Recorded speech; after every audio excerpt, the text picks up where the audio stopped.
మీరేంటి అన్ని జిమ్స్కి మిగతా డైట్ వాళ్ళందరికీ చెక్ పెట్టేస్తున్నారా ఏంటి? అలా ఏం లేదండి, ఒక్కొక్కరిది ఒక్కొక్క టైప్ ఉంటుంది.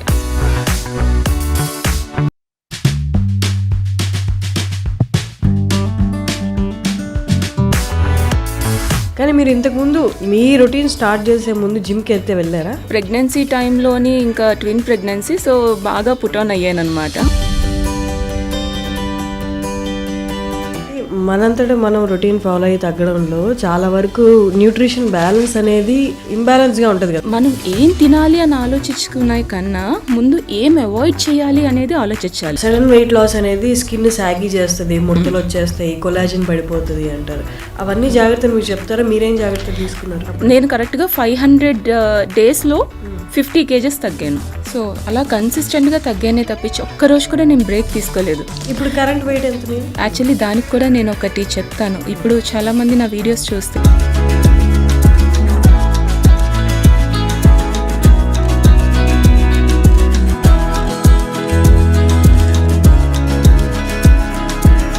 అనేది మంచిది.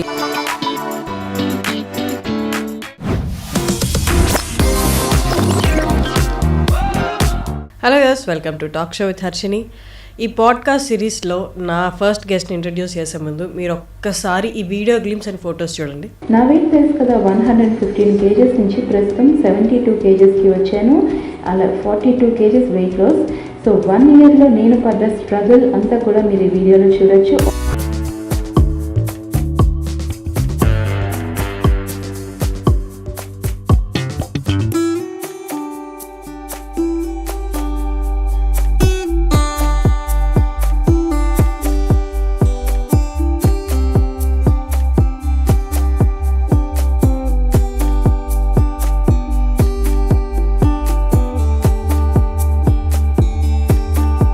మీరందరూ మ్యాక్సిమం చూసే ఉంటారు ఈ వీడియో. ఆల్మోస్ట్ 3.4 million వ్యూస్ వచ్చిన వీడియో.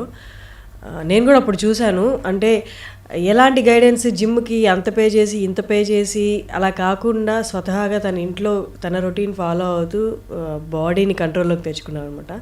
లైఫ్లో మేజర్ డిఫికల్టీస్ ఏదైనా ఉన్నాయంటే అది కెరియర్ రిలేటెడ్, రిలేషన్షిప్స్ అండ్ మన బాడీని మన కంట్రోల్లో ఉంచుకోవడం. ఒకటి అయితే వారు ప్రూవ్ చేసి చూపించారు వీడియో ద్వారా. అందుకే 3.4 million వ్యూస్ కూడా వచ్చాయి. అరుణ గారు ఈజ్ విత్ అస్. హలో అండి. హలో హర్షిని గారు, ఎలా ఉన్నారు? సూపర్. యాక్చువల్లీ నేను మాకు నిన్న చెప్పేటప్పుడు గెస్ట్ అరుణ గారు వస్తున్నారు ఇంటర్వ్యూ చేయాలన్నప్పుడు నేను యాక్చువల్లీ మీ వీడియో చూశాను. నేను అప్పుడు లాంగ్ బ్యాకే చూశాను, 1.5 year బ్యాకే చూశాను మీ వీడియో నేను. అంటే అప్పట్లో అంత అవగాహన లేదు కాబట్టి ఇంట్లో రొటీన్ ఫాలో అవుతున్నాను అంటే ఎంతవరకు సాధించగలరా అన్నట్టు క్వశ్చన్ మార్క్ ఉండేది నాకు కూడా. బట్ లేటర్ ఆన్ చూసేసరికి మీరు అనుకున్న బాడీ వెయిట్కి వచ్చేసారు కదా. అవునండి. బట్ టోటలీ మీ చేతులతో మీరు మీ రొటీన్తోనే. మీరేంటి అన్ని జిమ్స్కి మిగతా డైట్ వాళ్ళందరికీ చెక్ పెట్టేస్తున్నారా ఏంటి? అలా ఏం లేదండి, ఒక్కొక్కరిది ఒక్కొక్క టైప్ ఉంటుంది. అన్ని బాడీస్కి ఒకేలా సెట్ అవ్వాలని ఎవరి ట్రయల్స్ వాళ్ళవి, ఎవరి ఇష్టం బట్టి వాళ్ళు చేస్తూ ఉంటారు. నాకు పర్సనల్గా నా బాడీకి ఇదే సెట్ అవుతుంది అనిపించింది. నాకు జిమ్కి వెళ్ళి చేసేంత టైం కానీ ఇది కిడ్స్తో కానీ అలా అనిపించలేదు. ఎందుకో నాకు ఓన్గా చేసుకుంటేనే బెటర్ ఏమో అన్న ఫీలింగ్ వచ్చింది. సో దట్టు కోవిడ్ టైంలో అన్నీ క్లోజ్ కూడా కదా, సో మైండ్ థాట్ అక్కడికి వెళ్ళలేదు. సో ఇంట్లోనే మనం ఇన్ని చేసుకోగలిగినప్పుడు ఇంకా బయటకు వెళ్ళేది ఎందుకు అనేసి ఇంకా అదే కంటిన్యూ ఫాలో అవుతూ వచ్చాను. ఓకే. కానీ మీరు ఇంతకుముందు మీ రొటీన్ స్టార్ట్ చేసే ముందు జిమ్కి వెళ్తే వెళ్ళారా? లేదండి, ఎప్పుడు వెళ్ళలేదు. ఎప్పుడో లాంగ్ బ్యాక్ పెళ్ళికి ముందు ఎప్పుడో ఒక్క 1 month జస్ట్ వెళ్ళానే, కానీ అది ఎక్విప్మెంట్స్ కానీ అలాగేం చేయలేదు. జస్ట్ నార్మల్గా చేసుకున్నాను. బట్ అది కూడా నాకు ఎందుకు అంతగా ఏమీ సాటిస్ఫాక్షన్ అనిపించలేదు. తర్వాత ఇది నా రొటీన్ నేనే ఫాలో అయ్యాను. కానీ మన రొటీన్ మనం ఫాలో అవుతున్నప్పుడు, ఓకే ఈ క్వశ్చన్ అడిగే ముందు ఒక్కసారి మీరు ఏం చేస్తుంటారు, ఒక్కసారి మీరు ఎక్కడ ఉండదు చెప్పరా? నేను అసలు నేటివ్ అంతా కూడా వైజాగ్ అండి, విజయనగరం సైడ్ అనమాట. సో స్కూలింగ్ కానీ కాలేజ్ అన్నీ అయిపోయాక ఇంకా ఆఫ్టర్ మ్యారేజ్ హైదరాబాద్ షిఫ్ట్ అయ్యాను. ముందు నుంచి కూడా నేను కొంచెం చబ్బీగా స్టౌట్ బాడీ అనమాట, హెరిడిటరీ బాగా ఉండింది. దాంతోపాటు కొంచెం బాగా స్టౌట్ బాడీ అనమాట. ఎప్పుడైనా కావాలి అంటే అలాగా బాగా కొంచెం డైట్ కొంచెం అలా మెయింటైన్ చేస్తూ తగ్గడం, అయినా కూడా మళ్ళీ పుట్ ఆన్ అవ్వడం చేయడం ఇలాంటివంటూ ఉండేవి. వన్స్ ఇంకా ప్రెగ్నెన్సీ టైంలోని ఇంకా ట్విన్ ప్రెగ్నెన్సీ, సో బాగా పుటాన్ అయ్యాను అనమాట. అప్పుడు పుటాన్ అయిన వెయిట్ కాస్త ఇంకా పోస్ట్ ప్రెగ్నెన్సీ హెర్నియా ఇష్యూ ఒకటి వచ్చింది. సో అది ట్రిగర్ అయ్యేటప్పటికి ఇంకా ఎక్కువ ఒబెసిటీ బాగా వచ్చేసింది. సో దాంతో ఇంకా 2 కిడ్స్ని మేనేజ్ చేయడము, స్లీప్ అసలు ఉండకపోవడం, స్ట్రెస్ ఎక్కువగా ఉండేది. 2ని మేనేజ్ చేసుకుంటూ చూసేసరికి ఒకరు ఏడిస్తే ఇంకొకరు ఆబ్వియస్లీ తెలిసి ఉంటుంది కదా, ట్విన్స్ అంటే అసలు నార్మల్ థింగ్ కాదు. మేనేజ్ చేయడానికి మదర్కి ఎంతమంది ఉన్నా కూడా కష్టం, చాలా కష్టం. ఏదో సామెత కూడా ఉంటుంది అంతే, చిన్నపిల్లాడిని చూసుకోవడానికి, ఇన్ఫాంట్ బేబీని చూసుకోవడం ఒక ఊరే సరిపోదు అని 2ని మేనేజ్ చేయడంలో చాలా కష్టంగా అయ్యేది. సో అలా అవుతూ ఒకనొక టైంకి ఇంకా బాగా ఎక్కువ పుటాన్ అయిపోయి 120 అలాగా రీచ్ అయిపోతున్నాను. ఇంకా కిడ్స్ కూడా కొంచెం పెద్ద అవుతూ ఉన్నారు. సో వాళ్ళని మేనేజ్ చేయాలి అనేసరికి చాలా ఇబ్బంది అయ్యేది. సో నేను జాబ్ కూడా యాక్చువల్లీ నేను MBA చేశాను, హెచ్ఆర్గా వర్క్ చేశాను. బిఫోర్ అంటే మ్యారేజ్ తర్వాత కూడా వర్క్ చేశాను. బట్ వన్స్ ఇంకా కిడ్స్ ఇలా ఈ ప్లానింగ్ ఈ టైంలోనే ఇంకా మొత్తం అన్నీ ఆపేసుకోవాల్సి వచ్చింది అంతా. కానీ మైండ్లో వచ్చేసి నాకు ఇంకా ఎప్పుడు బిజినెస్ మీద కొంచెం ఉండేది, ఏదో ఒకటి నా ఓన్గా నేను ఏదైనా ట్రై చేయాలి అనేసి అనిపించేది. నాకు జాబ్ సాటిస్ఫాక్షన్ కూడా ఫ్రాంక్లీ స్పీకింగ్ నాకు బయట ఎక్కడికైనా వెళ్ళి వర్క్ చేయాలి అనేసి ఉండేది కాదు. ముందు నుంచి నా ఓన్గా నేను ఏదో ఒకటి ట్రై చేయాలనేసి నాకు అనిపిస్తూ ఉండేది. చిన్నప్పటి నుంచి నాకు అదొక కోరిక. సో ఇంకా అలాగా కోవిడ్ టైంలోనే కొంచెం మనకి ఛాలెంజెస్ కూడా ఎక్కువ వస్తూ ఉండేవి. ఇంకా ఫోన్లోనే ఓపెన్ చేస్తే ఫేస్బుక్లోని వీటిలో వాటిలో అందరూ కొంచెం 100 days ఛాలెంజెస్ అనేసి, ఫిట్నెస్ ఛాలెంజెస్ ఇలాంటివన్నీ కొంచెం అంటే కోవిడ్ మనకి నేర్పించిన గుణపాఠం ఏదైనా ఉంది అంటే అది హెల్త్. ఎగ్జాక్ట్లీ. మెయిన్ కోవిడ్ టైంలో నాకు అందరూ చాలామంది కోవిడ్ అనేసరికి చాలా బ్యాడ్ మెమరీస్ ఉంటాయి. నాకైతే అన్ని గుడ్ మెమరీస్ నిచ్చిపోయింది అనిపిస్తుంది. లైఫ్ స్టైల్ చేంజ్ చేసింది కంప్లీట్గా. అప్పుడు మనకి అప్పటి వరకు రానిదంతా కూడా మన ఇమ్యూనిటీ ఎడిపోతుంది. మొత్తం ఏదైనా సరే ఒక్క హెల్త్ ఇష్యూ కానీ ఏదైనా చిన్నది హాస్పిటలైజ్ వెళ్తే మనం తిరిగి వస్తామా లేదా అనే ఒక డౌట్ రేజ్ అయ్యి ఎన్ని క్వశ్చన్స్కి ఒకటే ఆన్సర్ ఏంటంటే ఫిట్నెస్. అది మన చేతుల్లోనే ఉంది. డైట్ కానీ ఎక్సర్సైజ్ కానీ ఏదైనా సరే బాడీకి అప్పటి వరకు ఎలాగా పోయింది అంటే ఒక ఫిజికల్ యాక్టివిటీ మన డేలో ఒక రొటీన్, మనం స్నానం ఎలా చేస్తామో, బ్రష్ ఎలా చేస్తామో, బాడీకి ఫిట్నెస్ కూడా అంటే ఫిజికల్ యాక్టివిటీ కూడా అంతే ఇంపార్టెంట్ అనే విషయం నాకు అప్పుడు కొంచెం అర్థమైంది. అప్పటి వరకు ఏంటంటే ఏదో డైట్ చేస్తే సరిపోతుందేమో, ఫుడ్ తగ్గించుకుంటే అయిపోతుందేమో, ఇలాంటివి బేసిక్గా ఉంటూ ఉండేది. కానీ ఎప్పుడైతే నాకు కొంచెం పిల్లలు బాగాని కొంచెం పెద్ద అవుతూ వాళ్ళు కూడా మళ్ళీ ఏంటి పరిగెట్టడం చేయడం ఇవన్నీ ఎక్కువైపోయే టైంకి సో ఏమనిపించిందంటే వాళ్ళతో నేను పరిగెట్టాలి కదా, వాళ్ళని ఆడిచ్చాలి కదా, వాళ్ళని రేస్ చేయాలి. ఇప్పుడే ఇంత డౌన్ అయిపోతూ ఉంటే ఇంకా ఫ్యూచర్లో ఇంకెలా ఉంటుంది అనే ఒక చిన్న ఇది నాకు వచ్చిందనమాట. సో ఆ థాట్ రావడం సడన్గా ఇంకా స్టార్ట్ చేశాను. కానీ అంటే మనంతటా మనం రొటీన్ ఫాలో అయ్యి తగ్గడంలో చాలా వరకు న్యూట్రిషన్ బ్యాలెన్స్ అనేది ఇంబ్యాలెన్స్గా ఉంటుంది కదా, మనకు కరెక్ట్గా ప్రాపర్గా తెలియదు కదా. బాడీ అయితే తగ్గిపోతున్నాం, బట్ న్యూట్రిషన్ ప్రోటీన్ ఇదంతా ఇంటేక్ సరిగ్గా లేకపోతే లేనిపోయిన వీక్నెస్లు వస్తాయి కదా. అది మీరు ఫేస్ చేశారా, దాన్ని ఎలా రెక్టిఫై చేసుకున్నారు? లేదండి, అంటే నాకు అప్పుడు బేసిక్గా స్టార్టింగ్లో నేను స్టార్ట్ చేసాక ప్రోటీన్ అనేది కూడా ఇంత మినిమం తీసుకోవాలి, బాడీకి ఇంత ఇంపార్టెంట్ అనేది నాకు అసలు ఐడియా లేదు, నిల్ ఐడియా. నేను స్టార్ట్ చేయడం ఎలా చేశానంటే బేసిక్గా పోర్షన్ కంట్రోల్ ఒక్కటే చూసుకోవాలనుకున్నాను. అండ్ మన బయట కంట్రీస్లో ఏమో కానీ మన ఇండియాలో అయితే నిజంగా మన Indian diet is the best diet చెప్పాలి అంటే. వరల్డ్ అంతట్లోకి మన ఇండియన్ డైట్, మన పెద్దవాళ్ళు ఫాలో అయిన డైట్ చాలా ది బెస్ట్ డైట్. కానీ ఉప్పు అవన్నీ ఎక్కువ ఉంటాయి కదా మన దాంట్లో, చక్కెర వాడతాం మనం. అది మనం చేసుకుంటూ వచ్చేమండి, అలా పెంచుకుంటూ వచ్చేమే కానీ ఒకప్పుడు అలా కాదు కదా. ఒకప్పుడు ఓన్లీ రాక్ సాల్ట్ ఉండేది, అవునవును, కల్లుప్పు ఉండేది. ఇప్పుడు అందరూ అదే తెచ్చుకుంటున్నాం, అదే రేటు పెట్టి అదే తెచ్చుకుంటున్నాం ఎక్కువ పెట్టి. సో ఒకప్పుడు మనం వైట్ రైస్ వాడేవాళ్ళమా మన పెద్దవాళ్ళు, దంపుడు బియ్యం. ఇప్పుడు అదే బ్రౌన్ రైస్ అనేసి, బ్లాక్ రైస్ అనేసి, ఆ రైస్ ఈ రైస్ అని బోల్డ్ అంత డబ్బులు పెట్టి కొనుక్కోవాల్సి వస్తుంది. ఒకప్పుడు ఫుడ్ అంతా మంచిది, దాన్ని మనం మోడర్నైజ్ చేసుకొని మనకు నచ్చిన విధంగా మార్చేసుకొని ఇదే మన ట్రెడిషనల్ ఫుడ్ అనేసి అనడం స్టార్ట్ అయ్యింది. కానీ బేసిక్గా మన పెద్దవాళ్ళందరూ తినేవి చాలా బెస్ట్ ఫుడ్. ఒకప్పుడు అందరూ ఎవరైనా రిఫైన్డ్ ఆయిల్ వాడించి చూసారా? మన అమ్మమ్మల కాలంలో కానీ నానమ్మల కాలంలో కానీ వాళ్ళకి గానుగ నూనెలు అంటే వుడ్ ప్రెస్డ్ ఆయిల్స్ ఉంటాయి కదా, సో అవి వాడేవారు. Cold pressed and would pressed మొత్తం గిడ్నీలు అవి తిప్పి అవన్నీ చేసి నువ్వుల నూనె, ఆవు నూనె, రిఫైన్డ్ ఆయిల్ కి గానుగ నూనెకి తేడా ఏంటి? రిఫైన్డ్ ఆయిల్స్ బాగా హీట్ చేసి చేసి చేసి దాన్ని రిఫైన్ చేసింది అనమాట. సో దాంట్లో మనకు అందులో వేడి చేసి తీసేవి. సో దానివల్ల మనకి వైటమిన్స్ కానీ ఇవేవి ఉండవు, జీరో ఉంటాయి. అదే కోల్డ్ ప్రెస్డ్ ఏంటి అంటే వుడ్ ప్రెస్డ్ కానీ కోల్డ్ ప్రెస్ కానీ ఇప్పుడు నలిపి తీస్తారు. సో అది దానిలో డిఫరెన్స్ ఉంటుంది. సో మన హీట్ చెయ్యరు అది. సో ఇలా తీసుకొని వాళ్ళు 100 ఏళ్ళు బతికిన వాళ్ళు ఉన్నారు. ఇప్పటికీ మా అమ్మమ్మ లైఫ్ వచ్చేసి కరెక్ట్గా మొన్న ఆమె చనిపోయినప్పటికీ కరెక్ట్గా 105 ఇయర్స్ ఎంతో తను అలా బతికారు. అండ్ మా అమ్మ టైంకి వచ్చేసరికి తనకి ఇప్పుడు ఆల్మోస్ట్ 55కే హెల్త్ ఇష్యూస్ ఫేస్ చేస్తున్నారు. అండ్ నా టైంకి వచ్చేసరికి నేను 30లోనే స్టార్ట్ అయిపోయింది. సో ఆ స్పాన్ కాస్త అలాగా పడిపోతూ వస్తుంది. ఇంకా నాకు ఒకటే భయం ఏంటి అంటే మనమే ఇలా ఉంటే మన పిల్లలు ఎలా ఉంటుంది అని. ఇప్పుడు మీరు చూస్తున్నట్టయితే ప్రతి ఒక్క పుట్టిన పిల్లలు కూడా షుగర్ ఇవన్నీ ఫేస్ చేస్తున్నారు, డయాబెటిక్ కానీ ఇవన్నీ ఏంటంటే లైఫ్ స్టైల్లో మనం చేసుకున్న చేంజెస్ అవి. సో నేను ఫస్ట్ డిసైడ్ అయ్యింది ఏంటంటే డైట్ స్టార్ట్ చేయాలి అనుకున్న వెంటనే డిసైడ్ అయ్యింది ఏంటి అంటే మనం ఏం తినాలి అని ఆలోచించుకునే కన్నా ముందు ఏం అవాయిడ్ చేయాలి అనేది ఆలోచించాలి. సో నేను ఫస్ట్ ఒక 5 థింగ్స్ అయితే కంప్లీట్గా నా లైఫ్లోని మొత్తం అది ఎప్పటికీ అవాయిడ్ చేయాలని ఫిక్స్ అయిపోయాను. ఈ రోజు ఆ రోజు అని కాదు, ఎప్పటికీ అవాయిడ్ చేసేసుకోవాలని. ఫస్ట్ థింగ్ వచ్చేసి షుగర్. దానికి రిప్లేస్మెంట్స్ చాలా ఉన్నాయి.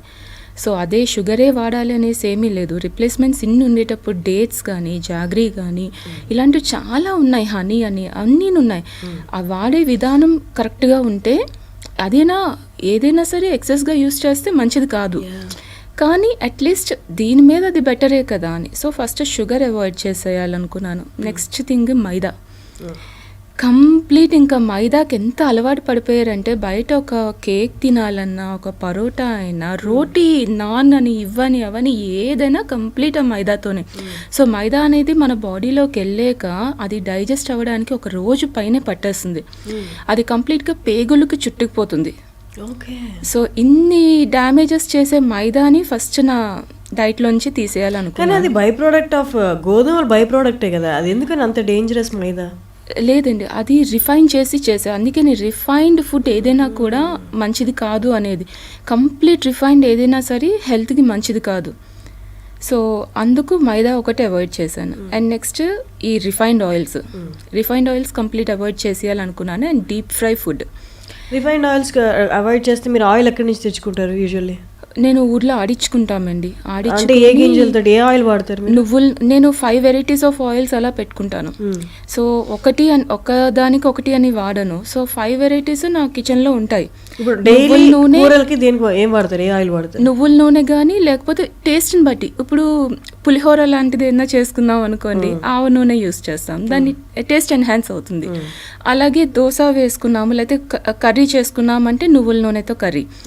అండ్ దోశ లాంటిది వేసుకున్నాం అంటే ఆలివ్ ఆయిల్ వాడతాను.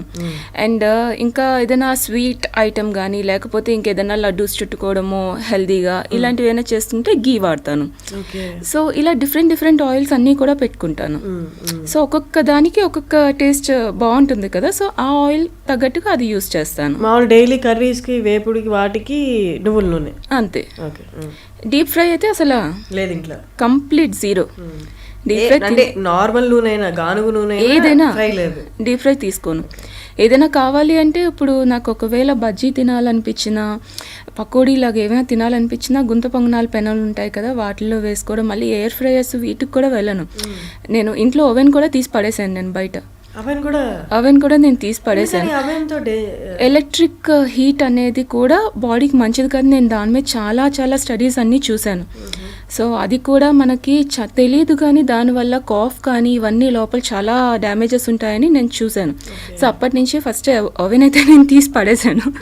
అది అండ్ నెక్స్ట్ ఇంక ఏదైనా సరే చేసుకోవాలి అనుకుంటే బజ్జీలు కానీ ఇలాంటివి ఏవైనా సరే ప్యాన్ మీదే నీట్గా అన్ని దానికి కోట్ చేసేసి నీట్గా ఆయిల్ ఫ్రీ ఏదైనా అలా చేసుకోవడం, ఇలాంటివన్నీ ట్రై చేస్తున్నాను. ఆ టేస్ట్ ఎక్కడ డ్యామేజ్ అవ్వదు, ప్లస్ డీప్ ఫ్రై కూడా అవసరం లేకుండా అని. సో అన్నీ తింటాను, కాకపోతే ఇలా డీప్ ఫ్రై కానీ ఇలాంటివన్నీ అవాయిడ్ చేసుకుంటే. Next junk and bakery foods ఒకటి, సో ఇవి కూడా కంప్లీట్గా అవాయిడ్ చేయాలనేసి అనుకున్నాను. సో వాటిల్లో కూడా మనం అనుకుంటామే కానీ ఒక్క బిస్కెటే కదా అనేసి అనుకుంటారు, ఒక మెరీయే కదా, ఒక్క డైజెస్టివే కదా. దాంట్లో వాళ్ళు యూస్ చేసే షుగర్స్ కానీ అన్నీ చాలా ఉంటాయి. సో అంత మంచిది అనేసి కూడా కాదు. సో ఎప్పుడైనా బయటికి వెళ్ళినా తినాలి అనిపిస్తే గనక ఏమైనా సలాడ్స్ కానీ లేకపోతే గ్రిల్డ్ ఐటమ్స్ కానీ ఇప్పుడు ఇలాంటివి ఫైబర్ రిచ్ బిస్కెట్స్ అని అవన్నీ వస్తాయి కదా, దీంట్లో మొత్తం ఫైబర్ ఏ ఉంది అని, అవి కూడా ప్రాసెస్డ్ ఫుడ్డే కదండి ఏదైనా. అందులోని ఇప్పుడు ఏదో ఒకటి, ఇప్పుడు మనం ఇంట్లోనే ఒకటి ఏదైనా, ఇప్పుడు చాలా మంది అంటారు కొన్ని మైనీస్ అనుకోండి, ఇప్పుడు మనకి బాగా ఎగ్ అదేంటి నాన్ ఎగ్ వెజ్ శాండ్విచెస్ అనేసి అన్నిటిలో కూడా మొత్తం మైనీసే యూస్ చేస్తూ ఉంటారు. సో వాటిల్లోని ఇప్పుడు మైనీస్ మనమే ఇంట్లో చేసి పెట్టుకున్నాం అనుకోండి, మనం చేసుకున్నది ఎన్ని రోజులు స్టోర్ చేస్తాం, ఫ్రిడ్జ్లోనే ఉంచాము. ఎన్ని రోజులు చేయగలం, మ్యాక్సిమం ఒక 1 వీక్ ఉంటుంది, తర్వాత అయితే పాడవుతుంది. అలాంటిది వాళ్ళు బయట దొరికేవి అన్నన్ని రోజులు ఎలా ఇస్తున్నారు వాళ్ళు? సో అందులో ఏదో ఒకటి యూస్ చేయకుండా అయితే ఉండరు కదా. సో అది ఎక్కువ రోజులు ఉండడానికి వాళ్ళు అందులో కలిపే కెమికల్స్ కానీ ఏవైనా అదంతా కూడా హానికారకమే కదా. సో ఇలాంటివన్నీ ఆలోచిస్తాను నేను. సో అక్కడ అవేవి తీసుకోకూడదు అనేసి అయితే ఒకటి డిసైడ్ అయ్యాను. సో మీరు నూనె ఆడిస్తా అని చెప్పారు కదా, మీరు నువ్వులు కొని ఆడించుకుంటారా? నువ్వులు కొని ఆడిచ్చినవి, లేదంటే నేను యాక్చువల్లీ నాకు తెలిసిన వాళ్ళు ఊరు వెళ్ళినప్పుడు నేను అవన్నీ కొంచెం చూసుకొని చేశాను భీమవరం సైడ్. సో వాళ్ళు కొంతమంది ఏంటంటే బాగా వాళ్ళంతటి వాళ్ళే ట్రస్ట్, మనం వెళ్ళి మ్యానుఫ్యాక్చరింగ్ సెక్టర్ యూనిట్ అంతా చెక్ చేసుకొని చూసి నేను వాళ్ళు బెస్ట్గానే అన్ని ప్రోడక్ట్స్ మంచిగా తెచ్చి యూస్ చేస్తున్నారు అనేవి వాళ్ళ దగ్గర చూసి ఆర్డర్ పెట్టుకొని ఎప్పుడు అలా చేస్తూ ఉంటాను అనమాట తెచ్చుకొని. సో బేసిక్గా ఏదైనా సరే హెల్దీ వేలో వెళ్తే గనక మనకి ఆ విధానమే యాక్చువల్లీ నచ్చేస్తుంది, బాడీకి కూడా అలవాటు చేసుకోవాలి. ఏదైనా సరే అలవాటు చేసుకుంటే మనకి ఇష్టపడి చేసుకోవాలి అది కూడా. టైం కానీ ఇప్పుడున్న బిజీ లైఫ్లో అవి కష్టమేమో, ఎవరైనా ట్రస్ట్ వర్ది ఉంటే వాళ్ళకి డబ్బులు ఇచ్చి తీసుకోవడం బెస్ట్ ఏమో. అలా ఏమైనా సైట్స్ ఉన్నాయా ఇప్పుడు సాఫ్ట్వేర్ వాళ్ళు కానీ, అంటే పొద్దున్న లేచి పరిగెట్టే వాళ్ళకి ట్రస్ట్ వర్ది సైట్స్ ఏదైనా ఉన్నాయా ఆయిల్ కొనుక్కోవడానికి? సైట్స్ అంటే ఏదైనా షాప్ మీకు తెలిసింది? షాప్ అంటే నాకు తెలిసినవి ఉన్నాయిలేండి కొన్ని. సో నేను ఎక్కువగా భీమవరం సైడ్ నుంచే తెప్పించుకుంటుంటాను, నేను వెళ్ళి చూశాను కాబట్టి అది ట్రస్ట్ చేస్తాను. సో వాళ్ళ నుంచే నేను ఎప్పుడు తెచ్చుకుంటుంటాను. అండ్ నన్ను చూసి నా ఫ్రెండ్స్ రమ్య ఫుడ్స్ అనేసి వాళ్ళు సప్లై చేస్తుంటారు అనమాట భీమవరం. సో పాలకొల్లులో ఉంటుంది వాళ్ళ మ్యానుఫ్యాక్చరింగ్ యూనిట్ అవిని. సో వాళ్ళు సప్లై చేస్తారు. అండ్ వాళ్ళకి కాస్త నేను కింద డిస్క్రిప్షన్లో ఇవ్వచ్చు వాళ్ళ నెంబర్ కానీ అన్నీ ఇస్తాను. సో వాళ్ళ నుంచి నేను ఎప్పుడు తీసుకుంటుంటాను. సో అవి ఆయిల్స్ కానీ ఇలాంటివన్నీ కూడా బేసిక్గా అక్కడి నుంచే తెప్పించుకుంటాను. అండ్ ఇంకా ఏం చేసుకోవాలన్నా ఇంకా నేను ఇంట్లో తప్పించి ఇంకా బయట నుంచి వెళ్ళి చేసుకునేది ఏది ఏం ఉండదు. ఇప్పుడు సన్ఫ్లవర్ ఆయిల్కి అలవాటు పడిపోయిన వాళ్ళు ఉంటారు ఇంట్లో ఫుడ్ ప్రిపరేషన్కి. సన్ఫ్లవర్ సీడ్స్ కొని వీళ్ళు అక్కడ చేయించుకోవచ్చా, లేకపోతే సన్ఫ్లవర్ సీడ్స్ కూడా వాళ్ళు కరెక్ట్గా తెప్పించి లాస్ట్ టైం అయితే బేసిక్గా వాళ్ళు ఎంత ట్రస్ట్ అంటే వాళ్ళ దగ్గర ఒక క్వాలిటీ సీడ్స్ వచ్చాయి, అవి నచ్చక వాళ్ళు ఇవన్నీ ఆర్డర్స్ కూడా మానేసుకున్నాను. నేను 2 months వెయిట్ చేశాను దానికోసం. ఉన్నాయండి కానీ అది పంపించేస్తున్నాం రిటర్న్, బాగాలేదనేసి మేము పంపించేసి మంచి సీడ్స్ వచ్చాయి. అంటే ఆ పర్టికులర్ టైంలో సన్ఫ్లవర్ సీడ్స్ రావంట. సో వాళ్ళు బ్యాడ్ క్వాలిటీ ఏదో పంపించారు, మేము కాంప్రమైజ్ అవ్వలేదు, అందుకనే 2 months మేము ఆపేసాం ప్రొడక్షన్. సో అది మళ్ళీ మంచి క్వాలిటీ వచ్చాకే మేము మళ్ళీ చేస్తామనేసి అన్నారు. సో అలాంటి ట్రస్ట్ అది ఏదైనా ఉంటే శుభ్రంగా తెప్పించుకోవచ్చు. కానీ మీరు డైట్ ఇప్పుడు ఎవరికైనా సజెస్ట్ చేస్తున్నారా? నేను ఏదో చూసాను మీ దాంట్లో రిజిస్ట్రేషన్ ఓపెన్ అని, అదొకసారి చెప్పండి. మాకు డైట్ గ్రూప్ ఉన్నదండి. నేను నా ఫ్రెండ్ డైటీషియనిస్ట్ అనమాట. సో అనుష కృష్ణ అనేసి తను వరంగల్లోని పెద్ద సర్టిఫైడ్ డైటీషియన్ అనమాట. సో ఏక్షిలా హాస్పిటల్లో వర్క్ చేస్తుంటారు తను డైటీషియన్ కింద. సో తను నేను కలిసి లాస్ట్ ఒక 2.5 years కానీ ఇది రన్ చేస్తున్నాము. సో మొత్తం ఇప్పటి వరకు మా దగ్గర ఆల్మోస్ట్ ఒక 10,000 మెంబర్స్ పైనే క్లయింట్స్ ఉన్న వాళ్ళు అందరూ మంచిగా బెనిఫిట్స్ అనమాట. ఎవరు డిసప్పాయింట్ అవ్వడం అనేది ఎవరి దగ్గర ఉండదు. ఎందుకంటే నేను కూడా బేసిక్గా ఏంటి అంటే ఇంకా ఎక్కువగా వీడియోస్ చేసి వీటికన్నా ఎక్కువగా దాంట్లోనే ఎక్కువగా ఫోకస్ చేస్తున్నాను. ఎందుకంటే వాళ్ళకంత మంచి రిజల్ట్స్ వస్తూ ఉంటే నాకు కూడా ఇంకా ఏంటి అంటే ఇంకా మంచిగా బెటర్గా గైడ్ చేయాలి అని ఎక్కువ టైం అంతా కూడా వాటి మీదే స్పెండ్ చేస్తూ ఉన్నాను. సో వాట్సాప్ గ్రూప్ ఉంటుందన్నమాట. సో ఆ గ్రూప్లోని మేము కంప్లీట్గా ఒక సస్టైనబుల్ డైట్ చార్ట్ అనేది ఇవ్వడం జరుగుతుంది. So every month registration start చేస్తాము. అలాగే 100 డేస్కి కూడా ఉంటుంది సెపరేట్ గ్రూప్. సో ఒక్కొక్కసారి 100 డేస్ డైరెక్ట్గా గ్రూప్ స్టార్ట్ చేస్తాను అనమాట. ఆల్మోస్ట్ 3.5 months అలాగా ఉంటుంది అది. సో దానికి నెక్స్ట్ ఎవ్రీ మంత్లీ జాయిన్ అవ్వాలనుకున్న వాళ్ళకి మంత్లీ అనమాట. సో 1,000 రూపీస్ మంత్లీ ఫీజు అనమాట. సో అంటే ఎలాగా అంటే ఇప్పుడు డైట్ అన్న వెంటనే నేను బిగినింగ్ స్టార్ట్ చేసేటప్పుడు నాకు కూడా అని అమ్మో డైట్ అంటే బయట ఎవరినైనా అడిగితే కానీ తెలియదు కదా మనకి అనే ఫీలింగ్ వచ్చేది. కాకపోతే నేను సర్చ్ చేయాలంటేనే వాళ్ళకి జస్ట్ రిజిస్ట్రేషన్ ఫీకే ఆల్మోస్ట్ 1,000 రూపీస్ అలా ఛార్జ్ చేసేవారు. సో అది తీసుకొని మళ్ళీ డైట్కి వెళ్ళాలంటే మినిమం 10,000 తక్కువ ఎవరు ఏ డైటీషియన్ కూడా తీసుకోవట్లేదు. సో నాకు అదంతా అనిపించింది అనమాట. నేను అనుషతో డిస్కస్ చేశాను. సో చాలామంది నన్ను అంటే నేను ఫస్ట్ నా అంతటి నేను చేసుకుంటూ వీడియోస్ అవి చేయడము దాంట్లో ఎక్స్ప్లెయిన్ చేయడం అన్నీ చేస్తుంటే ఇంకా చాలామంది అక్క అలా కాదు మీరు ఏదైనా సరే ఇలా స్టార్ట్ చేయండి మమ్మల్ని గైడ్ చేయండి అనేసి అంటూ ఉంటే నేను ఫ్రీగా గైడ్ చేస్తూ ఉండేదాన్ని అందరినీ. సో ఇంకా జనాలు బాగా ఎక్కువ అవుతున్నారనమాట. నాకు ఇంకా టైం అంతా ఇవ్వాలి అంటే కూడా చాలా కష్టం అవుతుంది కదా. ఇంట్లో వాళ్ళు కూడా ఆబ్వియస్లీ ఇంక అడుగుతారు కదా నీకేం పని పాట లేదా ఇంకా ఎంతసేపు ఫోన్లో కూర్చొని ఇదని. So why can't I take it as a profession with అంటే చాలా అందరికీ కూడా మిడిల్ క్లాస్ పీపుల్కి కూడా హెల్ప్ అయ్యేటట్టు ఒక సర్వీస్ ఇస్తూ నా ప్రొఫెషన్ని నేను రన్ చేసుకోవాలి అని అనుకున్నాను. కొంతమంది ఉంటారు మనకి అందరూ పాజిటివ్ మెంబర్సే ఉంటారు కదా, నెగిటివ్ పీపుల్ కూడా అప్పుడప్పుడు ఉంటారు కదా. సో చాలామంది అన్నారనమాట మీ అంతా మీరే చేసుకున్నారు కదా మీరు ఎందుకు మరి డబ్బులు ఛార్జ్ చేయడం ఇవి అనేసి అలా అడిగిన వాళ్ళు కూడా ఉంటారు. మంత్కి 1,000 కదా మీరు charge 1,000 reasonable. 25,000 30,000 50,000 yeah very reasonable. And మేము ఇచ్చేది కూడా వాళ్ళకి ఎలాగా అంటే బయట ఎవరైనా సరే మహా అయితే మీకు వారంలో ఒక 2 సార్లు 3 సార్లు మాట్లాడతారు, మీకు ఇచ్చింది ఇచ్చేసి చేసుకోమని అంటారు కానీ ఎక్కువ రోజంతా టైం స్పెండ్ చేసి చేయరు. మేము ఇక్కడ ఎలాగా అంటే ప్రతిరోజు ప్రతి నిమిషం ప్రతి సెకండ్ ఎవరు ఏమడిగినా మేము ఆన్సర్ చేయడానికి రెడీగా ఉంటాం, అవైలబుల్ ఉంటాం. ఒక్కొక్కసారి 12 o'clockకి అలా అడిగిన వాళ్ళు కూడా ఉంటారు. అప్పటికప్పుడు మెసేజెస్ చేసేసి లేకపోతే అదేంటి హడావిడి పడిపోయి అక్క నాకు గ్యాస్ ప్రాబ్లం వచ్చేసింది ఏం చేయాలని అడిగిన వాళ్ళు ఉంటారు. సో వాళ్ళకి కూల్గా ఏం చేయాలి అనేసి ఒక ఇంట్లో మెంబర్స్ ఎలాగైతే రెస్పాండ్ అవుతారు అంతే కూల్గా రెస్పాండ్ అవుతాం మేము. అది మాలో 24/7 సర్వీస్. అండ్ సస్టైనబుల్ డైట్ 15 డేస్కో డైట్ చార్ట్ ఇస్తాము. అవి కాకుండా ఎవ్రీడే ఈజీగా ఉండేలా ఇంటర్మీడియట్ డైట్ కూడా ఇస్తూ ఉంటాను నేను. సో ఈజీ రెసిపీస్తో అనమాట with along with recipes list. ఆ రెసిపీస్ కూడా ఎలా చేసుకోవాలని ఆ లింక్స్తో సహా మేము అన్నీ ప్రొవైడ్ చేస్తాము. At the same time video నేను సస్టైనబుల్ డైట్కి వీడియో మొత్తం ఎక్స్ప్లెయిన్ చేసి పెడతాను అనమాట. చాలామందికి డైట్ చార్ట్ చూసిన వెంటనే ఒక కన్ఫ్యూషన్ వచ్చేస్తుంది ఎలా చేయాలి ఏంటి అని. సో దానికి నేను ఒక ఎక్స్ప్లెనేషన్ ఇస్తూ ప్రతి మంత్ అది కూడా పెడుతూ ఉంటాను అనమాట. So that it will be very easy. And అది కాకుండా ప్రతి ఒక్కరు ఎంత ఇంటేక్స్ తీసుకోవాలి, వాటర్ ఇంటేక్ అంటే బాడీ దాన్ని బట్టి ఎంత తీసుకోవాలి, ఇవన్నీ కూడా అన్ని రకాల ఇన్ఫర్మేషన్స్ ఇస్తాం. ఇంకా ఏ డౌట్స్ ఉన్నా మేము వాట్సాప్లో ఎప్పటికప్పుడు అవైలబుల్ ఉంటాం అనమాట. నేను కానీ అనుష కానీ ఇద్దరం చూసుకుంటూ ఉంటాం. ఎప్పుడు చూసుకుంటే అప్పుడు ఎవరు డౌట్స్ అడిగినా వెంటనే క్లారిఫై చేసేస్తుంటాం. కానీ ఇప్పుడు 1,000 రూపీస్ కట్టి జాయిన్ అయ్యారు okay, but actual diet plan అనేది ఫుడ్ ఏదైతే ఇన్వాల్వ్ అయ్యి ఉందో అవి మంచి ఫుడ్ చెప్తారు కాబట్టి వాళ్ళు అఫోర్డ్ చేసే రేంజ్లో వాళ్ళు లేకపోతే అఫోర్డ్ చేయలేకపోతే ఆ ఫుడ్ నేను నార్మల్లీ చూశాను ఫిష్ తినాలని, లేకపోతే కొందరికి ఆ సదుపాయం ఉండదు, చేసుకునే సదుపాయం ఉండదు, ఇంకొందరు అఫోర్డ్ చేయలేరు.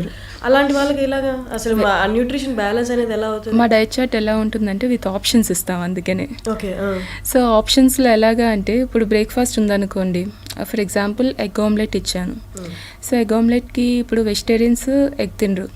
సో అలాంటప్పుడు వాళ్ళకి శనగపిండి అందరి ఇళ్ళల్లో ఏ రూరల్ ప్రాంతాల్లో ఎక్కడైనా అవైలబుల్. సో శనగపిండితో చిల్లాస్ ఎలా చేసుకోవాలి, సేమ్ ప్రోటీన్ ఎగ్లో ఉండే ప్రోటీనే బేసన్లో ఉంటుంది. సో దానికి రీప్లేస్మెంట్ ఏం చేసుకోవచ్చు, అలాగా డిఫరెంట్గా ఇస్తుంటాం, ఆప్షన్స్తో ఇస్తామన్నమాట. సో దట్ ఎవరైనా ఎలాంటి వాళ్ళైనా చేసేసుకోగలరు అన్నట్టు. ఇప్పుడు మీరు అన్నట్టు ఫిష్ అంటే ఇప్పుడు ఏవో కాస్ట్లీ ఫిషే తీసుకోవాల్సిన అవసరం కూడా లేదు. చిన్న చేపలు ఇంకా బెటర్, మంచి ప్రోటీన్ ఉంటుంది. అలాగని ఎండు చేపలు అయితే సాల్ట్ ఎక్కువగా ఉంటుంది. సో అది కాదు, కానీ చిన్న చేపలు అవి కూడా శుభ్రంగా మనం చిన్న కవళ్ళు అనేసి ఇలాంటివన్నీ అవి కూడా చాలా మంచిది, అందులో కూడా మంచి ప్రోటీన్ అవి ఉంటాయి. సో అవి తీసుకున్నా మేము సజెస్ట్ చేస్తాం వాళ్ళకి, మీరు ఏదైనా పర్వాలేదు ఇలా తీసుకోవచ్చు అని వాళ్ళకి గైడ్ చేస్తుంటాం. నార్మల్గా డైట్ ఫాలో అయితే at the same time dermatologist వీళ్ళని కూడా కన్సల్ట్ అవుతుంటారు. ఎందుకంటే సడన్ వెయిట్ లాస్ అనేది స్కిన్ సాగి చేస్తుంది, ముడతలు వచ్చేస్తాయి, కొలాజిన్ పడిపోతుంది అంటారు. అవన్నీ జాగ్రత్తలు మీరు చెప్తారా? మీరేం జాగ్రత్తలు తీసుకున్నారు? నేనైతే కంప్లీట్గా చెప్తున్నాను కదండి, మొత్తం అన్నీ కూడా ప్రాపర్గా ఇంటేక్ అనేది మనం కరెక్ట్గా చూసుకొని షార్ట్ ఇంటర్వెల్స్లోని స్నాక్ కానీ అన్నీ మిస్ కాకుండా. అప్పుడు మనం ఏదైనా చాలామంది డైట్ అన్న వెంటనే ఏం చేస్తుంటారంటే ఇప్పుడు హెవీ బ్రేక్ఫాస్ట్ ఏదైనా చేసేయడం, తర్వాత అంతా మానేసి డైరెక్ట్ లంచ్, మళ్ళీ స్నాక్ మానేసి అలా కాకుండా ప్రాపర్ స్నాక్ కూడా కరెక్ట్గా ఇంక్లూడ్ చేసుకుంటూ ఉంటే అందులో కూడా హెల్దీ లైక్ ఇప్పుడు మఖానా కానీ లేకపోతే డ్రై నట్స్ కానీ సీడ్స్ కానీ ఇలాంటివన్నీ మన డైట్లో ఇంక్లూడ్ చేసుకునేటప్పుడు అందులో బయోటిన్ లెవెల్స్ అనేవి బాగా ఉంటాయి. ఫ్లాక్ సీడ్స్ అని అవని ఇవని. సో ఇలాంటివన్నీ తీసుకునేటప్పుడు ఆబ్వియస్లీ మనకి హెయిర్ గ్రోత్ కానీ ఏవి డ్యామేజ్ అవ్వకుండా ఉంటుంది, కొలాజన్ లెవెల్స్ ఏమీ పడిపోవు. సో మనకి ఆ సప్లిమెంట్సే తీసుకుంటేనే బెటర్ అనేది నేనైతే నమ్మను. ఎందుకంటే నేను ఒక్క సప్లిమెంట్ ఏది కూడా కొలాజిన్ కానీ ఏది తీసుకోకుండానే నేను డైట్ స్టార్ట్ చేశాను. కొలాజిన్ కోసం మీరు ఏం తీసుకునేవాళ్ళు? ఫుడ్ నేను చెప్తున్నాను కదా, ఇది కొలాజిన్కి ఇదే అనేసి నేను అలా తీసుకోలేదు. నా డైట్లోని ఇప్పుడు ఎలాగ అంటే బ్రేక్ఫాస్ట్లో వచ్చేసి నాకు గ్రీన్స్ కానీ ఒక ఫ్రూట్ లేకపోతే వెజిటేబుల్ ఏదైనా సరే బాగా లిక్విడ్ ఉండే వెజిటేబుల్స్ ఇలాంటివన్నీ నా డైట్లో ఖచ్చితంగా ఉండేలా. ఇది పర్టికులర్గా కొలాజిన్కి ఇది, వైటమిన్స్కి ఇది ఇలా నేను అనుకోలేదు. నా డైట్లో మొత్తం పర్ డేలోని నాకు ప్రోటీన్ ఉండాలి, అలాగే కార్బోహైడ్రేట్స్ ఖచ్చితంగా తీసుకోవాలి, ఫైబర్ ఉండాలి. సో వీటి కోసం నేను ఏం చేశానంటే కంప్లీట్గా రెగ్యులర్గా నట్స్ అండ్ సీడ్స్ స్నాక్లో పెట్టుకునేదాన్ని, అన్నీ సోక్ చేసి all varieties of nuts and seeds అన్నీ కూడా పెట్టుకునేదాన్ని. అండ్ ప్రోటీన్ ఖచ్చితంగా బ్రేక్ఫాస్ట్ కానీ లంచ్లో కానీ ఖచ్చితంగా ప్రోటీన్ ఉండేలా చూసుకునేదాన్ని. అండ్ ఎక్కువగా బ్రౌన్ రైస్ కానీ లేకపోతే ఈ గోధుమ రవ్వ ఉంటుంది కదా, సో అది కానీ బ్రోకెన్ వీట్ కానీ ఇవన్నీ కార్బ్స్ కింద తీసుకునేదాన్ని. సో అండ్ మళ్ళీని ఎక్కువగా ఈ మనకి వెజిటేబుల్స్ పీల్స్ ఉంటాయి చూసారా, బీర తొక్క కానీ అరటి తొక్క కానీ వీటన్నిటితో చట్నీస్ చేసుకునేదాన్ని. సో ఇవన్నిట్లో ఫైబర్ కానీ ఇవన్నీ కొంచెం బాగా వాష్ చేసి మనకి ఇప్పుడు కొన్ని లిక్విడ్స్ కూడా వస్తున్నాయి కదా, సో ముందే కొంచెం వెజిటేబుల్స్ కానీ ఫ్రూట్స్ కానీ అవి లిక్విడ్ వేసి మనం కొంచెంసేపు ఉంచేసి తీస్తే మొత్తంగా క్లీన్ అవుతుంది. సో అలాంటివి మనం హ్యాపీగా యూస్ చేసుకోవచ్చు. సో ఫైబర్ కానీ ఇవన్నీ ప్రాపర్గా తీసుకున్నప్పుడు మనకి ఎప్పుడు కొలాజిన్ తగ్గిపోవడమో లేకపోతే ఇదేంటి వైటమిన్ డెఫిషియన్సీ రావడమో ఇలాంటివి ఏవి ఉండవు. కాకపోతే యాజ్ పర్ డాక్టర్స్ అడ్వైస్ నేను కొంచెం మల్టీవైటమిన్ కూడా తీసుకునేదాన్ని ఎక్స్ట్రాగా. మల్టీవైటమిన్ ఒక్కటే క్యాప్సూల్స్ ఎక్స్ట్రాగా తీసుకున్నాను కానీ ఇంకా వేరే ఏది నేను తీసుకోలేదు. అండ్ నాకు అప్పట్లో ఫేస్ ఇంకా పెద్దగా ఉండేది, అంత బెల్లీ కానీ అన్నీ ఉండేటప్పుడు కూడా నేను తగ్గుతూ ఏంటంటే మనిషి ఎప్పుడైనా ఒక రకానికి ఫిక్స్ అయిపోతే కొంచెం ఇలాంటి ఇష్యూస్ రావచ్చు. ఐదర్ ఓన్లీ డైట్కో లేకపోతే ఉత్తి ఎక్సర్సైజ్ చేసి డైట్ మానేయడము ఇలా చేస్తే నేను డైట్ అండ్ ఎక్సర్సైజ్ రెండూ కూడా ఈక్వల్గా బ్యాలెన్స్ చేసుకుంటూ వచ్చాను కదా. సో అలా స్లోగా అంటే కొద్ది రోజులు చేసేసి కొద్ది రోజులు మానేసి అలా కూడా చేయలేదు నేను. కంప్లీట్గా నేను ఒక 120 kgs నుండి ఇప్పుడు 65 kgs రావడానికి నాకు ఇప్పుడు కాదండి, నేను కరెక్ట్గా 500 daysలో 50 kgs తగ్గాను. అంటే 65కి వచ్చాను. 115 నుంచి 65కి కరెక్ట్గా 500 days. 115 నుంచి 65 రావడానికి ఎగ్జాక్ట్లీ నాకు 500 days పట్టింది. సో 500 days తర్వాత నేను అలా మంచిగా మెయింటైన్ చేసి 1000 days ఛాలెంజ్ చేశాను. 1.5 years పట్టింది మీకు 50 kg తగ్గడానికి. సో అలా కన్సిస్టెంట్గా తగ్గానే తప్పించి ఒక్కరోజు కూడా నేను బ్రేక్ తీసుకోలేదు. 1000 days ఛాలెంజ్ పెట్టుకున్నాను. సో 1000 daysలో మనకి ఎన్ని ఉంటాయి చెప్పండి. ఎక్స్క్యూజెస్ వెతకాలనుకుంటే అసలు మన హెయిర్లో వెంట్రుకలు సరిపోవు, అన్ని ఉంటాయి అసలు ఎక్స్క్యూజ్ చెప్పాలే కానీ. అక్కడికి వెళ్ళాలి, ఇక్కడికి వెళ్ళాలి, వాళ్ళు చనిపోయారు, వీళ్ళు చనిపోయారు, ఆ ఫంక్షన్ ఉంది, ఈ ఫంక్షన్ ఉంది, ఊరెళ్తున్నాను. ట్రైన్లో కూడా చేసేసాను నేను. ఆ వీడియోస్ కూడా ఉంటాయి నా ఛానల్లోని. ట్రైన్లో కూడా ఎక్సర్సైజ్ చేశాను. వీళ్ళు ఉన్నారు, వాళ్ళు ఉన్నారు, నేను పట్టించుకోలేదు. నేను 1000 days అనుకున్నాను, చేసేసాను అంతే. అది చేసేయాలని ఒక ఇది నా సంకల్పం గట్టిగా ఉందన్నమాట. నేను 1000 days ఒక్కరోజు కూడా మానకూడదని గట్టిగా ఫిక్స్ అయ్యాను. సో అలా ఫిక్స్ అవుతూ స్టార్ట్ చేశాను, అలా మంచిగా వెళ్ళింది. ఇప్పుడు కరెంట్ వెయిట్ ఎంత మీది? కరెంట్ వెయిట్ 75 అండి. యాక్చువల్లీ దానికి కూడా నేను ఒకటి చెప్తాను. ఇప్పుడు చాలామంది నా వీడియోస్ చూస్తే లాస్ట్ ఇయర్ నుంచి కరెక్ట్గా నేను వెయిట్ ఒక 10 kgs పుట్ ఆన్ అయ్యాను. ఎగ్జాక్ట్లీ లాస్ట్ ఇయర్ నుంచి. అది కూడా బేసిక్గా చాలామందికి తెలియాలి. తెలియని వాళ్ళు ఏంటి మళ్ళీ ఏంటి అన్నీ తినేస్తున్నారా ఏంటి అనే ఒక ఇది వస్తుంది. సో బేసిక్గా మీకు చెప్పాను కదా హెర్నియా ఇష్యూ అనేది ఉంది అని. సో హెర్నియా ఇష్యూ వల్ల ఏంటి అంటే నాకు ఒక 1 yearగా నాకు అది కొంచెం ఎక్కువైంది అనమాట. సో ఆ పెయిన్ కానీ అన్నీ బాగా ఎక్కువైంది. సో ముందంతా హెర్నియా వచ్చింది. ప్రెగ్నెన్సీ టైంలో నాకు హెర్నియా వచ్చింది. డెలివరీ వల్ల వచ్చింది. డెలివరీ అయిపోయాక కూడా బాగా ఎక్కువ అవ్వడం చేయడం. డాక్టర్స్ అయితే అప్పుడే ఆపరేషన్ అనేసి అన్నారు. కాకపోతే చిన్న పిల్లలతో నేను ఆపరేషన్ చేయించుకొని ఒక 1 week అయినా అట్లీస్ట్ ఉండాలి. అండ్ హెర్నియాకి ఏంటి అంటే ఒక అట్లీస్ట్ 3 months మనం జాగ్రత్తలు పాటించకపోతే మళ్ళీ రివర్స్ అవుతుంది అది. సో ఇంత ఆపరేషన్ చేసి హెర్నియా అంటే తెలియని వాళ్ళకి ఒక్కసారి డెలివరీ టైంలో ఆ ప్రెషర్, డెలివరీ అనే కాదు మెన్ కూడా వస్తుందండి, చిన్నపిల్లల్లో కూడా వస్తుంది. అది ఒక్కొక్కసారి ఏంటంటే అది పేగు కొంచెం చీల్కొని ఒక బెలూన్ లాగా పంప్ అవుతుంది. సో అది ఒక్కొక్కరికి ఏంటంటే హెవీ వెయిట్ అది చేసినప్పుడు హెవీ వెయిట్ లిఫ్ట్ చేసిన వాళ్ళు జెంట్స్లో కూడా హెర్నియా అనేది వస్తుంది. జిమ్కి వెళ్ళే వాళ్ళకి ఎక్కువ కనిపిస్తుంది కదా, కొంతమందికి వస్తుంది అండి. సో అది రీజన్స్ చాలా ఉంటాయి అది రావడానికి. మోస్ట్లీ ఉమెన్కి అయితే ప్రెగ్నెన్సీ టైంలో ఎక్కువగా వచ్చే ఛాన్సెస్ ఉంటుంది. ప్రెషర్ దానికే కాదండి, ప్రెగ్నెన్సీ టైంలో కూడా బేబీ కిక్ వల్ల కానీ ఇలాగా అది పేగు రప్చర్ అవ్వడం వల్ల దేనివల్ల అది హెర్నియా అయితే ఎక్కువ మోస్ట్లీ ఉమెన్లో అయితే ప్రెగ్నెన్సీ టైంలో వస్తుంది.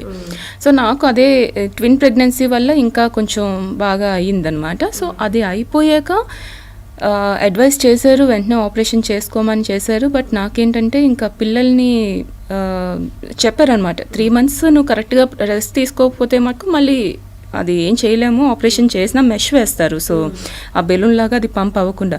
సో ఆ మెష్ కూడా నీకు ఉండదు, వచ్చేస్తుంది. సో ఆ జాగ్రత్తలు తీసుకుంటేనే చేయించుకోవడానికి రెడీ అవ్వమని. సో నాకు అప్పుడు భయం స్టార్ట్ అయ్యిందనమాట. మళ్ళీ రివర్స్ అయితే మళ్ళీ ఆపరేషనా ఏంటి అనేసి అది అర్థం కాలేదు.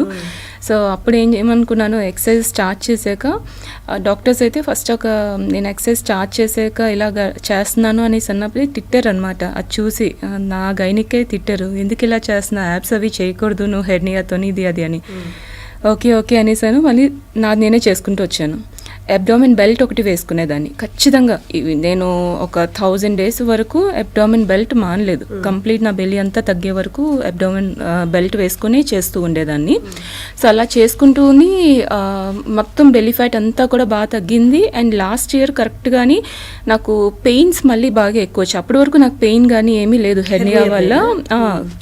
స్టార్టింగ్లో ఉండేదన్నమాట. ఎక్సర్సైజ్ స్టార్ట్ చేశాక కొన్నాళ్ళు ఒక 6 months అలా కొంచెం పెయిన్స్ అవి వస్తూ ఉండేవి. అండ్ లాస్ట్ ఇయర్ మళ్ళీ స్టార్ట్ అయ్యింది ఆ పెయిన్స్ కానీ అని. తర్వాత పోయింది. తర్వాత స్టార్ట్ అయితే నేను ఒక 4 months బ్యాక్ అనుకుంటాను మళ్ళీ హాస్పిటల్కి వెళ్ళి చెక్ చేయించుకున్నాను. బాగా సివియర్ పెయిన్స్ వస్తున్నాయి, అక్కడ క్రాంప్స్ బాగా ఎక్కువ అవుతున్నాయి అనేసి. అండ్ బెల్లి కూడా కొంచెం బాగాని ఉబ్బినట్టు బ్లోటింగ్ కానీ అవన్నీ స్టార్ట్ అయ్యాయి. లాస్ట్ ఇయర్గా అది కొంచెం సఫర్ అవుతున్నాను. మళ్ళీ బెల్లి అది కొంచెం పెరగడం చేయడం ఇదన్నీ అవుతున్నాయి అనేసి ఒక 4 months బ్యాక్ మళ్ళీ నేను చెక్ చేయించుకున్నప్పుడు ఏంటంటే అన్ని స్కాన్స్ చేశారు. ఫస్ట్ డాక్టర్ చెక్ చేసి చెప్పారు హెర్నియా లేనట్టుంది అనేసి. సో స్కాన్ చేయించుకొని అన్నీ చేసేసరికి ఏంటంటే అసలు హెర్నియా అనేది కంప్లీట్ అసలు నిల్ అయిపోయింది. అదే మిరాకిల్ అన్నాలో అసలు ఆపరేషనే చేసుకోవాలి, ఇంకా దానికి మించి ఇంకా వేరే ఏం లేదన్న వాళ్ళు చూసి డాక్టర్ యాక్చువల్లీ షాక్ అయ్యారనమాట. ఏంటమ్మా ఏం చేసావు నువ్వు, అసలు హెర్నియా లేదు, అసలు ఎంత చిన్న కూడా లేదు అనేసి. సో అదే ఒకటి. సో అప్పుడే అడిగాను అనమాట, ఏంటి కొంచెం బెల్లీ ఫ్యాట్ కొంచెం ఇంక్రీజ్ అవుతుంది కొద్దిగా బాగాని, ఇంత డైట్లో నేను కంటిన్యూస్ ఇంకా 365 డేస్ డైట్ మెయింటైన్ చేస్తాను, ఎక్సర్సైజ్ రెగ్యులర్గా చేస్తాను, లైవ్ వర్కౌట్స్ ఇవన్నీ కూడా ఉన్నాయి కదా, ఎందుకు ఇంక్రీజ్ అవుతుందంటే నీకు అదేమీ కంగారు పడద్దు, కొంచెం టైం ఇవ్వాలి, దానంతా అదే తగ్గిపోయింది కదా. సో దాని నుంచి కూడా కొన్ని సైడ్ ఎఫెక్ట్స్ అనేవి ఆబ్వియస్లీ ఉంటాయి, కొంచెం గ్యాస్ కానీ బ్లోటింగ్ కానీ అవి వాటి నుంచి ఫామ్ అవుతుంది. సో ఇది ఒక 6 months ఆ టైం వరకు కొంచెం ఇలాంటి ఇష్యూస్ అయితే ఫేస్ చేయాల్సి ఉంటుంది. సో లోవర్ బెల్లీనే మళ్ళీ నాకు అది బాగా ఇంక్రీజ్ అవుతుంది. సో దాంతోనే కొంచెం వెయిట్ కూడా గెయిన్ అనేది ఉంటుంది. సో ఈ టైంలో నువ్వు ఎక్కువ స్ట్రెస్ తీసేసుకొని ఇంకొంచెం డైట్ చేసో లేకపోతే ఇది తగ్గించుకోవాలని ఇంకొంచెం ఎక్సర్సైజ్ డబల్ చేసేసి ఇలాంటివి మటుకు చెయ్యొద్దు, దానంతది కొంచెం టైం ఇస్తే అది మళ్ళీ సెట్ అయిపోతుంది అనేసి చెప్పారనమాట. సో ఇప్పుడు ప్రజెంట్ నేను ఫేస్ చేసేది కూడా అంటే మోస్ట్లీ నాకు ఏంటంటే చెప్తున్నాను కదా, వర్క్ లోడ్ కూడా చాలా ఎక్కువైపోయి క్లయింట్స్ కానీ మేనేజ్మెంట్ ఇవన్నీ కూడా ఎక్కువైపోయి నాకు పిల్లల్ని చూసుకోవడము ఈ స్ట్రెస్ లెవెల్స్ అన్నీ అయిపోయి నాకు hardly per day 4 hours 5 hours కన్నా నిద్ర అనేది ఉండదు. సో ఆ నిద్ర లేకపోవడంతో ఇంకొంచెం నాకు ఎక్కువ ఇష్యూస్ వస్తున్నాయి అన్నమాట. సో అలా 10 kgs తగ్గుతుంది. సో ఆ బ్యాలెన్స్ చేసుకోవడమే నాకు కొంచెం ఇబ్బందిగా ఉంది ఈ టైంలోని, పర్టికులర్ టైంలో. సో ఇప్పుడు హాలిడేస్ కదా మోస్ట్లీ పిల్లలకి, సో ఇది కొంచెం రిలాక్స్ అవ్వచ్చు అనేసి అనుకుంటున్నాను. సో ఈ టైంలో నేను కరెక్ట్గా యూటిలైజ్ చేసుకుందాం అనేసి చూస్తున్నాను అనమాట. డైట్లో ఉన్న వాళ్ళు జ్యూసులు తాగకూడదని, ఫ్రూట్ జ్యూసులు అంటే బాటిల్లో ఉన్న జ్యూసులు కాదు, ఇంట్లో మనం ప్రిపేర్ చేసుకున్న ఫ్రూట్ జ్యూసులు కూడా తాగకూడదు అంటారు. ఎంతవరకు అది నిజం? అంటే జ్యూస్ కన్నా డైరెక్ట్ ఫ్రూట్ తినడం అనేది మంచిది, ఎందుకంటే ఏదైనా చూ చేస్తూ మనం తినడం అనేది డైరెక్ట్గా వెళ్ళిపోయేది మనకి యూరిన్లోకి వెళ్ళిపోతుంది అనేసి అంటారు. ఇదైతే ఏంటంటే మనం ఒక్కొక్కటి తిని నవిలి తింటే అది మొత్తం మన బ్లడ్లో కానీ నర్వ్స్లో కానీ అన్నిటిలో కరెక్ట్గా వెళ్తుంది అనేసి ఒక థియరీ ఉంది. కాకపోతే ఏంటి అంటే మనం చేసుకునేది ఏదైనా ఒక పర్ఫెక్ట్ వేలో చేసుకుంటే, మన ఇష్టానికి తగ్గట్టుగా చేసుకుంటే ఏదైనా బెటర్. ఇప్పుడు జ్యూస్ అని చెప్పి దాంట్లో హెవీగా షుగర్స్ అన్ని కూడా వేసేసి చేసుకుంటే అదంతా మంచిది కాదు. నీకు ప్యూర్గా చేసుకొని ఆ చేసుకునే విధానం కూడా ఉత్తిగా జ్యూస్ లాగా చేసేసుకోకుండా కొంచెం అందులో జింజర్ కానీ లెమన్, జింజర్, మింట్ ఇలాంటివన్నీ వేసుకొని నేను కూడా చేసుకుంటుంటాను. స్టార్టింగ్ నుంచి నేను బ్రేక్ఫాస్ట్ ఏదైనా ఒక 2 ఇడ్లీ కానీ ఏదైనా పెట్టుకున్నానంటే పక్కన ఐదర్ మజ్జిగ కానీ లేకపోతే ఏదైనా ఇలాంటి ఒక డీటాక్స్ టైప్ డ్రింక్ ఏదైనా సరే ఖచ్చితంగా పెట్టుకొని తీసుకునేదాన్ని. సో దట్ ఏంటి అంటే కొంచెం అందరికీ ఒకేలా సెట్ కాదు, అదే మీ బాడీని మీరు అర్థం చేసుకోండి అనేసి. మన బాడీకి ఇది కావాలి అనిపిస్తే మనం అది ఇవ్వాలి. చాలామంది ఏమంటారంటే వాటర్ తాగుతూ తినకూడదు అని అంటారు. నాకు పక్కన గ్లాస్లో వాటర్ లేకపోతే నేను అసలు ముద్ద దిగదు నాకు. సో మన బాడీని మనం అర్థం చేసుకుంటూ వెళ్తే ఏమీ కాదు.